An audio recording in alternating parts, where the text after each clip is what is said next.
C'est dans une capitale plongée dans un épais brouillard que l'avion transportant le président du Ghana et sa délégation s'est immobilisé sur le tarmac de l'aéroport international Modibo Keïta de Sénou.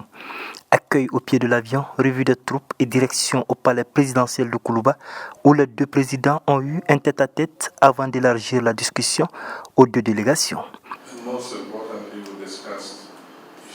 Nous avons discuté de nos relations en termes de coopération en matière de défense et de sécurité et comment poursuivre la lutte contre le terrorisme. Le terrorisme, ce n'est pas seulement au Mali, il est aussi présent dans les autres pays de l'AES, à savoir le Burkina et le Niger, et au Ghana et ailleurs.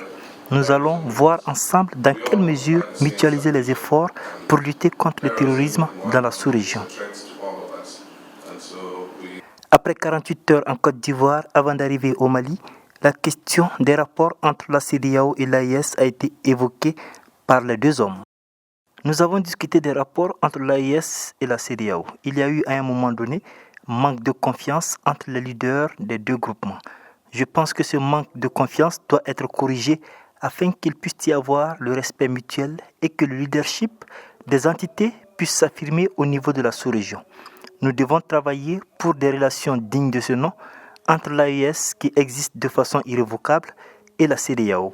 Les relations séculaires, économiques et la redynamisation de la commission mixte Mali-Ghana qui a tenu sa dernière réunion en 2011 au Ghana ont été les autres sujets abordés au cours de cette visite de 24 heures.